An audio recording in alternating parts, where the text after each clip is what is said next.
Assalamualaikum warahmatullahi wabarakatuh. Muslimin muslimat pemirsa yang dirahmati Allah Subhanahu wa taala. Alhamdulillah pada kesempatan kali ini kita bisa kembali menyapa Anda dengan mencoba memecahkan masalah dan solusi di tengah kehidupan muslimin dan muslimat.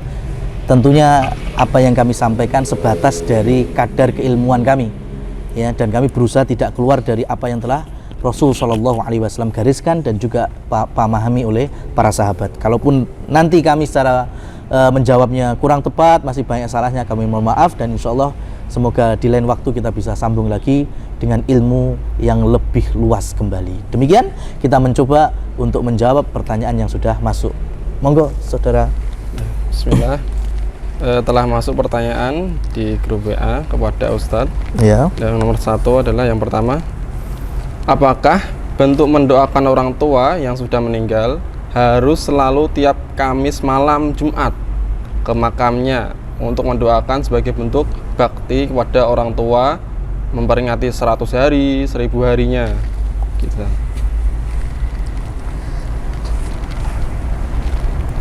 Baik. Jadi terkait dengan mendoakan orang tua itu merupakan kewajiban.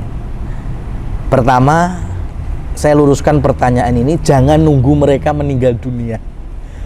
Mendoakan orang tua nggak harus nunggu mereka wafat. Mendoakan itu terus. Mereka masih hidup, sehat, sakit, kita doakan. Rabbighfirli wali walidayya warhamhuma kama rabbayani shaghira. Ini diantaranya.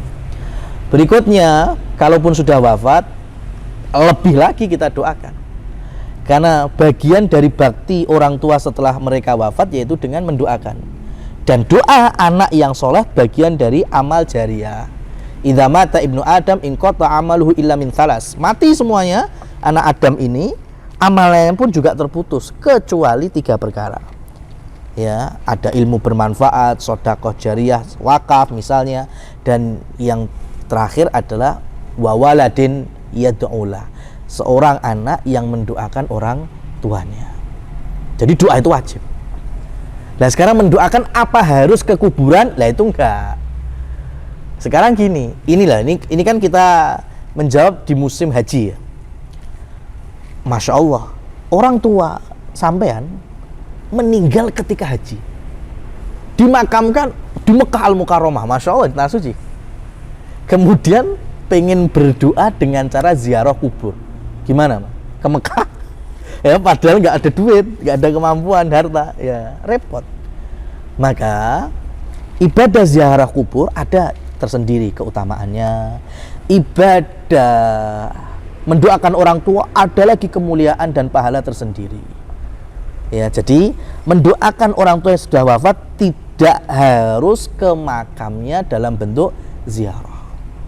Kenapa? Karena Rasulullah SAW ketika berlama-lama di kuburan ibunya Aminah ditegur oleh Allah, disuruh segera pergi. Dan tidak ada sahabat yang berlama-lama di kuburan orang tuanya dengan niat apa?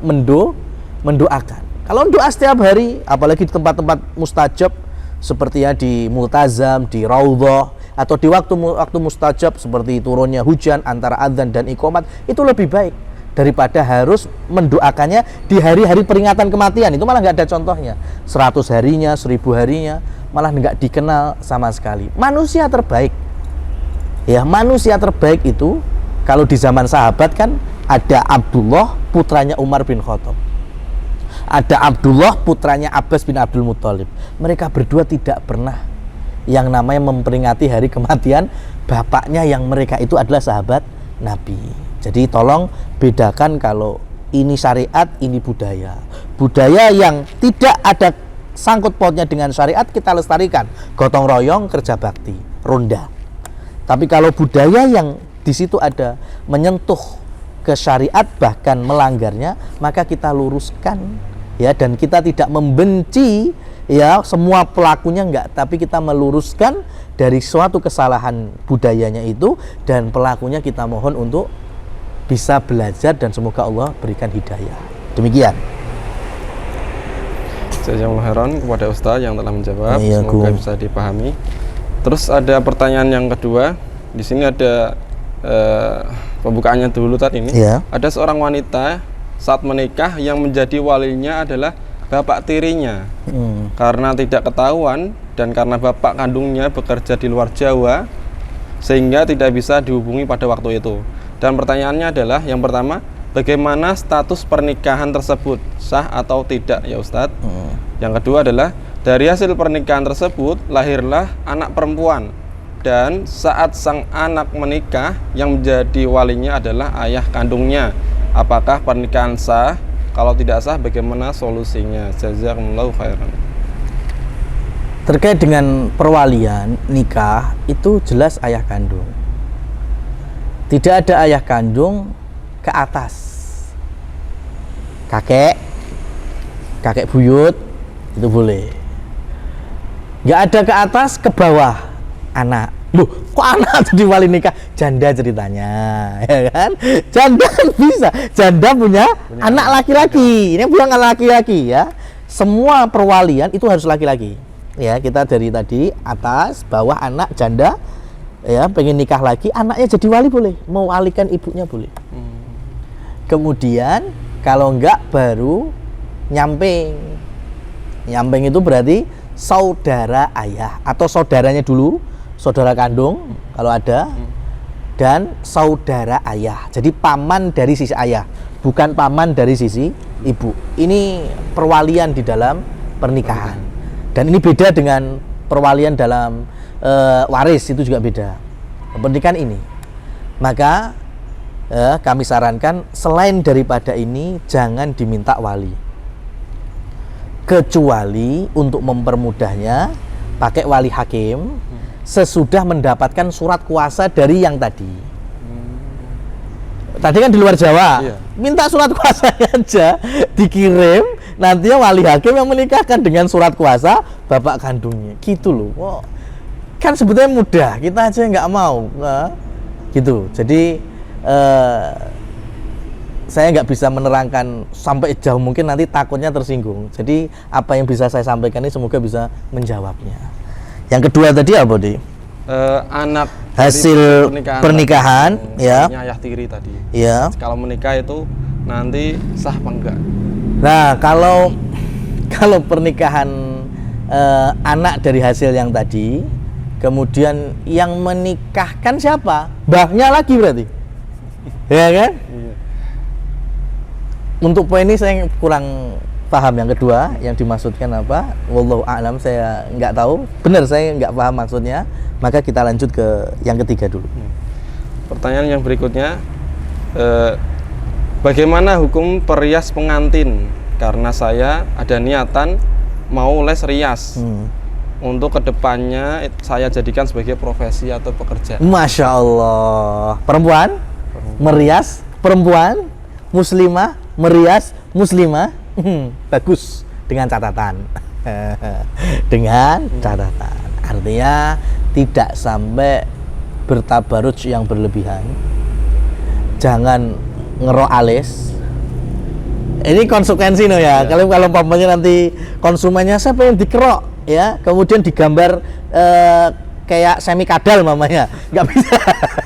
Ya, kami nggak menerima itu ya. Kami tetap nggak mau ngelok alis ya, kemudian nggak mau ngasih parfum yang kecium oleh laki-laki. Ini mungkin dari hemat kami pribadi malah bagus kalau ada muslimat yang punya ilmu dalam hal rias, tapi juga punya ilmu dalam agama, sehingga bisa mendakwahkan pengantin-pengantin muslimah ya, supaya mereka tampil cantik tapi masih sewajarnya dilihat oleh sama-sama muslimat ya, dan tidak menimbulkan fitnah bagi laki-laki. Ya itu enggak, masya Allah itu ya. Cuma ya itu berat loh ini, kalau memang bener berat, karena bisa jadi ya uang berbicara. Mintanya ini, mintanya itu. Nah kalau kita nggak sanggup ya mending nggak usah. Tapi kalau mau bisa, wah ini masya Allah, ini bagian dari dakwah hari ini. Namanya saya siap ngerias hanya pengantin perempuannya saja, dan saya minta nanti pengantin perempuannya kalaupun dipajang ya, ditonton hanya khusus untuk perempuan. Nggak boleh yang ada laki-laki. Waduh, ini mantap sekali ya, masya Allah. Demikian ya. Serontat. Ya. Kemudian pertanyaan berikutnya, di rumah saya di salah satu blender kayunya ditanami paku emas, Tat. Ya. Tapi nggak ada rajah atau buhul dan yang lainnya. tapi kita nggak tahu di mana letak pakunya karena kecil, seperti paku serondeng dan sudah lama. Terus kita harus bagaimana, Ustaz? Taib, wallahu a'lam bishawab. Ini maksudnya paku emas ini apakah bagian dari man ta'allaqa syai'an, ya, atau termasuk man ta'allaqa tamimatan, bagian dari tamimah? Karena saya memahami memang ada paku yang emas, ya, artinya digunakan memang dari sisi pertukangan ada fungsinya, ya, ada fungsinya, ya, apalagi ada beberapa jenis kayu kalau dipaku pecah. Ada kan jenis kayu yang kalau dipaku biasa pecah dia, tapi kalau paku-paku jenis tertentu nggak pecah. Nah ini kalau fungsinya fungsi sains ilmiah, maka nggak masalah. Ya, tapi kalau ternyata paku emas itu sama dengan kayak susuk, penglaris, susuk kecantikan, ya, itu tentunya ini harus dihilangkan. Dalam arti dicabut, kemudian dileburkan, karena emas punya nilai atau harga, maka bisa diganti dengan bentuk yang lainnya. Dari paku bisa berbentuk cincin, bisa berbentuk logam gepengan atau sejenisnya. Wallahu a'lam bishawab. Ini mungkin pertanyaan terakhir, Ustaz. Okay. Kalau seorang suami senang berjudi, tidak sholat dan tidak memberikan nafkah kepada istri, namun istri tetap bertahan dalam rumah tangga karena berbagai pertimbangan, apakah rumah tangga tersebut tetap tercatat oleh Allah sebagai ibadah? Terus yang di sini disebutkan istri statusnya bekerja sebagai sebagian besar kebutuhan anak ditanggung oleh sang istri. Itu karena pribadi antara suami istri cenderung membuat istri tidak respect dan patuh terhadap suami, seperti berdiri sendiri-sendiri tapi masih dalam ikatan suami istri. Bagaimana hukum rumah tangga yang seperti ini, Ustaz? Allah musta'an. Ini jadi terkait dengan rumah tangga, memang ibadah yang lama sekali dan impiannya sakinah mawaddah warahmah. Dari kasus yang dipertanyakan, tentu ini udah ruwet, ya. Semoga penanya bisa diberikan kesabaran, ketabahan, dan mohon maaf kalau nanti saya mungkin kurang tepat di dalam memberikan arahan dan solusi. Pertama, dalam kasus sabarnya, baik, sabar, dapat pahala kesabaran, ya, karena seorang istri. Tapi kesabaran di sini bukan kesabaran yang kemudian pasrah, ya. Padahal itu tadi nikah itu nggak cuma urusan saya dan anak atau suami dan anak, tapi semuanya integrated semuanya. Maka kondisi seperti ini sudah nggak nyaman. Bahasa kerennya tidak harmoni. Ya, kalau keluarga ada S-nya, harmonis gitu. Artinya nggak balance ini. Bilang udahlah, saya penting sabar aja. Nggak bakal bisa. Istri kalau ngeliat suaminya dalam kemaksiatan, tetap harus ada nasihat kan, ada doa. Bakal dimarahin lagi, sabar. Bukan kemudian nanti berhenti nasihatin lagi kan. Mungkin sampai KDRT, masih sabar. Tapi kan nggak berhenti dalam nasihati. Dan ternyata nggak bisa terus. Maka salah satu solusi, ya, diantaranya kalau hal ini, ya, bisa gugat cerai.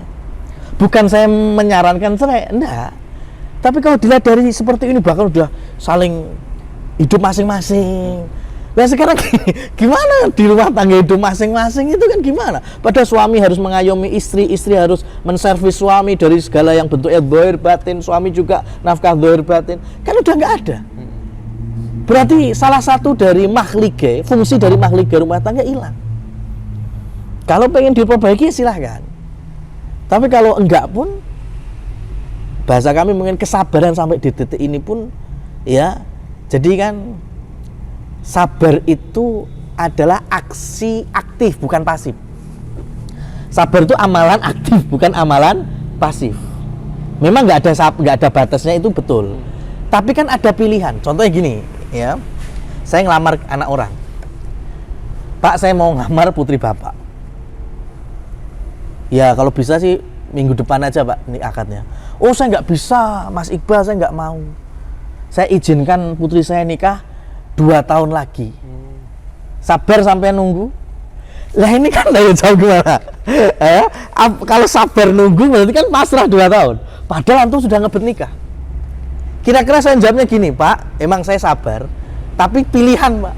Berarti saya akan nikah tapi bukan dengan putri Bapak. Saya akan nikah dengan orang lain yang minggu depan siap. Kira-kira saya tetap sabar apa enggak itu namanya?